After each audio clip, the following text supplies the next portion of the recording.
అమరావతి జిల్లా పరిషత్ ఉన్నత పాఠశాలలో గిడ్డి శ్యామలారాణి వాసంశెట్టి సత్యం ఫౌండేషన్ల ఆధ్వర్యంలో జాబ్ మేళా జరిగింది. టాటా ఎలక్ట్రానిక్స్ హోసూర్ నిర్వహించిన ఈ జాబ్ మేళాలో 150 మంది యువతీ యువకులకు ఇంటర్వ్యూలు జరిగాయి. ఇంటర్వ్యూలో నెగ్గిన 30 మంది యువతులకు కార్మిక శాఖ మంత్రి వాసంశెట్టి సుభాష్ అపాయింట్మెంట్ లెటర్లు అందజేశారు. గత ప్రభుత్వం యువతకు ఉద్యోగాలు ఇవ్వకపోగా మత్తు పదార్థాలకు బానిసలుగా చేసిందని ఆయన ఎద్దేవా చేశారు. కూటమి ప్రభుత్వం అధికారంలోకి వచ్చాక ఉద్యోగాల కల్పనే ధ్యేయంగా జాబ్ మేళాలు నిర్వహిస్తూ మెగా డిఎస్సి నిర్వహిస్తోంది. వచ్చే 4 ఏళ్లలో 20 లక్షల ఉద్యోగాల కల్పనే ధ్యేయంగా ప్రభుత్వం ముందుకు సాగుతోందని మంత్రి చెప్పారు.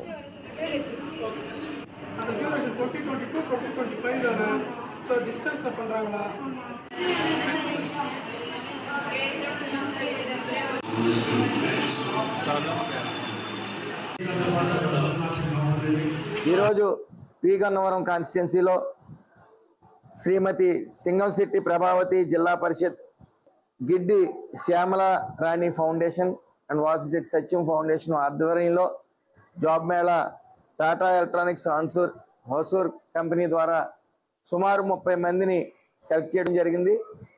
వాళ్ళందరికీ కూడా ఆఫర్ లెటర్స్ ఇవ్వడం జరిగింది. ఈ ఒక్క సుమారు 12,500 నుంచి 16,000 వరకు ఈ అర్హతను బట్టి 10th క్లాస్ ఇంటర్ నుంచి 12,500 నుంచి 15,000 రూపాయలు 16,000 రూపాయలు డిగ్రీ వరకు ఇవ్వడం జరుగుతుంది.